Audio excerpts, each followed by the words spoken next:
નમસ્કાર ખેડૂત મિત્રો, હું રજનીકાંત સેંજલિયા રેખાબેન નર્સરીમાંથી આપની સાથે વાત કરીશું. મિત્રો, આપણે દર વખતે કંઈક નવીન વાત લઈને આવીએ છીએ.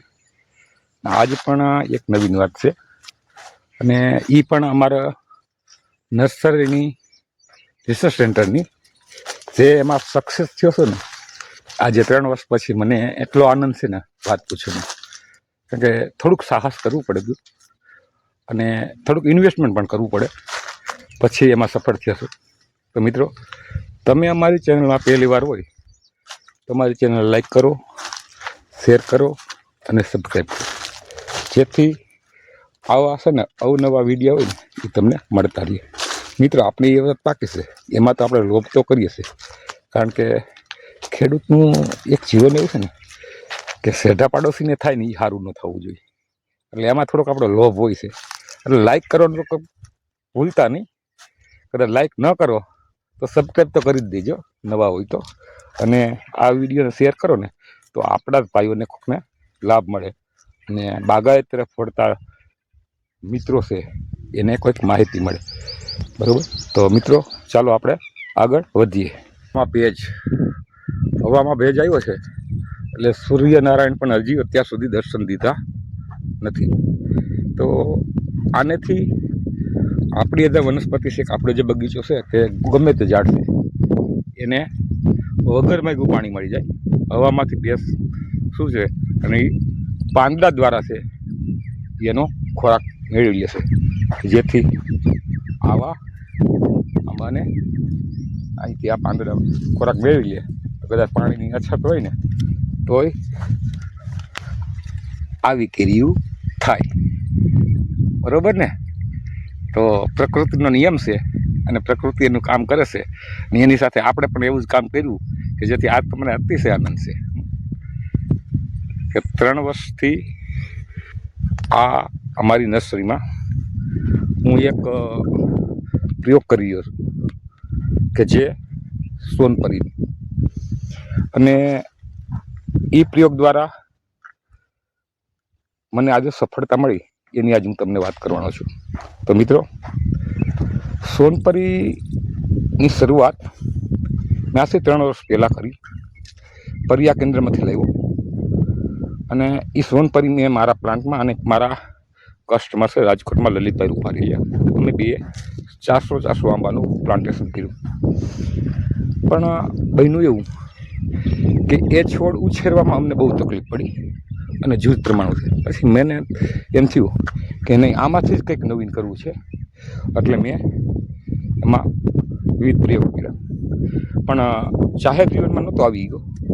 એનું અમુક કારણો હતા કે હા કારણો હતા એ કહી દેવું પડશે, અત્યારે પાછા વળી કોમેન્ટમાં બધા કારણો. આપણી નર્સરીનું જે નામ છે ને રેખાબેન, એ રેખાબેનનું 2022ની અંદર નિધન થયું. પછી મારું જે કામ હતું ને એ ફક્ત ને ફક્ત જાહેર જીવન ન કરતા આ ખેતીની અંદર ઓર્ગેનિક કે 10 વર્ષથી જે ઓર્ગેનિક કરતો હતો એ ફરી મેં કર્યું અને આ મારી જે નર્સરી છે એના પ્લાન્ટમાં હું સંશોધન કરતો રહ્યો.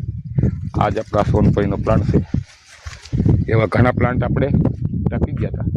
એની અંદરથી અલગ અલગ કલમો બનાવી અને એમાં નવું સંશોધન કર્યું છે. તો એમાં થોડોક ફરક આવ્યો એનો આજે મને આનંદ છે. જે સોનપરીના પાન છે ને એના તમે જે છે ને કલર જુઓ અત્યારે, અને હમણાં પછી આગળ હું તમને જે બતાવું ને એના પાનનો તમે કલર જોશો, એમાંથી થોડોક આપણે ડિફરન્સ મળશે. અને બીજું એ કે જે એક છોડની અંદર અમે જે પ્રયોગ કર્યો હતો એમાં થોડીક સફળતા મળી કે જે માણસને છે ને લૂમખાવાળું જોતું હોય ને, એટલે લૂમખાવાળું શું એવો એક છોડ અમારે તૈયાર થઈ ગયો. એટલે એની અંદર હું આજે તમને બતાવું અને કહું કે આ છોડ કેવો છે. ડિક્લેરેશન કરશું કે નહીં એ બધું વ્યવસ્થિત છે. આ મધર પ્લાન્ટની અંદર જે પાન નીકળ્યા છે ને એ અને બીજા પાન આપણે આગળ જોવાના છે એ પાનનો આગળ તમે હું ખોરાક બતાવું. તો મિત્રો, જરાક બારીકાઈથી નજર કરી લેજો એટલે આઈડિયા આવે. આપણે પહોંચી ગયા છીએ આપણા સોનપરીના બગીચામાં. મિત્રો, તમે જોઈ રહ્યા છો આપણો જે બધા જે પીળા પીળા પાન દેખાય ને એ બધા છે ને સોનપરીના છે, સફેદ જેવા, સફેદ પાન. પેલા તડકો હતો અને હવે છાંયડો હતો, હવે તડકો થોડોક આવ્યો છે એટલે થોડોક પ્રકાશમાં થોડોક ફેરફાર થયો છે. તો મિત્રો હવે આજ જે વાત કરવા હતા એ વાત પર અત્યારે અહીંયા ઉપર એને જોઈએ. તો મિત્રો આ જે સોનપરી છે ને એની અંદર અમે થોડોક ફેરફાર એવો કર્યો કે જે થોડુંક સાઈઝ કદ વધે ફળનું અને એનો ગ્રોથ સારો એવો થાય.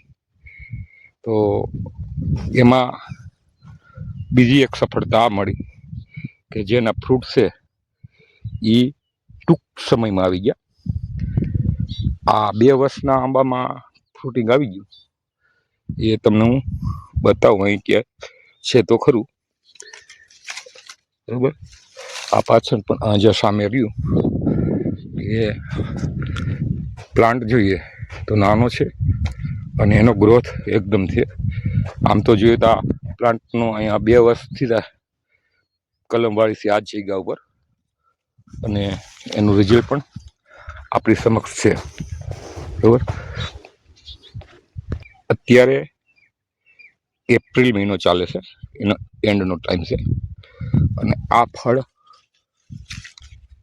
આટલા કદના થઈ ગયા છે. અને આ જે આપણે છે ફળ એ ઉતરશે મેના એન્ડમાં અથવા જૂનની શરૂઆતમાં. તો આનો ફળનો વિકાસ સારો એવો થશે એ મને પૂરેપૂરી વિશ્વાસ છે પૂરો, કે જે આપણી જે સફળતાનું રહસ્ય છે ને થોડુંક અંશે સફળ થયા છે. એ રહસ્ય જ રહે, પણ એની સફળતા મળી એનો આનંદ પણ છે. કે આ વિધા છે એટલે ઘણા કોમેન્ટ કરશે કે એલા આ બગીચો તો આમ છે ને ઢળી ગયો છે, પણ આમાંથી આપણે કેરીઓ છે એટલે આને કાપતા નથી અને સૂર્યપ્રકાશ મળવો જોઈએ અને છાંયડું મળવું જોઈએ એટલા માટે. બીજી વસ્તુ એ કે આનું હમણાં કટિંગ કરશું એ પહેલાં આપણે ડાળા જે પાર્ટને આપ્યા છે એના ડાળા લેવાઈ જાય અને આપણા પ્લાન્ટની અંદર પણ કલમું વળી જાય નર્સરીમાં. એ માટે આપણે અત્યારે આનો ગ્રોથ થવા દઈશું કે ઝાડનો જો ગ્રોથ થઈ જાય, થડી મજબૂત થાય ને તો એની એવી બધી શક્યતાઓ રહે કે એની ફૂટ પણ અતિશય આવે અને ફૂટની સંખ્યા પણ સારી રહે. ફૂટ અને ફૂટ એટલે કે જે આ ડાળીમાં જે ફૂટ આવી ને, એક ડાળીમાં જાજી ફૂટ એને ફૂટ, અંગ્રેજી શબ્દ ફ્રૂટ બોલાઈ જશે એટલે ફળ મીન્સ કે. એટલે આવી રીતથી હજી આ નાના એવા આંબામાં ફ્રૂટિંગ ચાલુ થઈ ગયું છે. અને આને બધી રીતે જોઈએ તો આના પાન છે ને એ બધા કૂણા માખણ જેવા છે. આની અંદર કોઈ કેમિકલનો ઉપયોગ નથી મિત્રો. તમે જુઓ ને આ ખડ, બરાબર, આ ખડ છે, આ ખડનું ખાતર. આની અંદર આ જગ્યા ઉપર આપણે ખડ દાટી અને એમાં બેક્ટેરિયા નાખી દીધા હતા અને એ અત્યારે સાફ થઈ ગયું. અને એ બેક્ટેરિયા જે ભીની જમીન છે ને એમાં જાય. આ ખડ થોડુંક મોટું થાય એટલે આને રાપી નાખશે, આપણો લીલો પડવાશ. એટલે આવા પ્રયોગ થકી મેં આ બગીચાનું નિર્માણ કર્યું છે. એટલે મને એની સફળતા મળી એનો આનંદ છે, એ આજ તમારી પાસે વ્યક્ત કરવા માટે આવ્યો છે.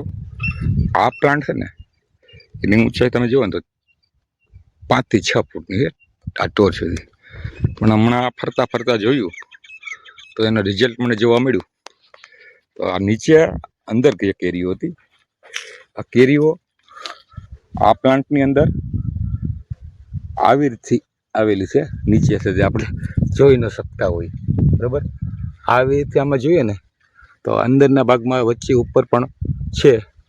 તો એમ કરીને બધાયથી 15 ફૂટ છે. તો આ 15 ફૂટનો વજન આપણે કરીએ ને અને પછી કેલ્ક્યુલેશન મળે ને તો એના ઉત્પાદનની ખ્યાલ આવે. આ બગીચાના જે ડાળા છે એને જ અમે અહીં કલમું વારીએ છીએ અને કલમું પણ અમારી લગભગ પાછળ બુકિંગ જ થઈ જાય છે. એટલે લગભગ તો હવે બહુ શક્યતાઓ ઓછી છે અમુક ટકા કલમું જોઈ, કારણ કે આપણે આપણા ખેતરની અંદર પ્રયોગ કર્યા પછી જે સફળતા મળે છે એની આજે આપણે કલમું વારી છે. અને હવે આપણે સક્સેસ થયા છે. તો આ સોનપરીનું કલમું અને સોનપરીના ડાળા બે પણ આપણે વેચીએ છીએ. તો મિત્રો, આ સોનપરીનો બગીચા તમે જોયો. આપેલા સોનપરીના ફાયદા શું છે એના પણ વિડીયો મેં તમને આપ્યા હતા. એટલે આ અમારા 3 વર્ષની જે મહેનત છે એનો સફળતાનો આજ આનંદ એ મારા માટે ખુશીનો દિવસ છે.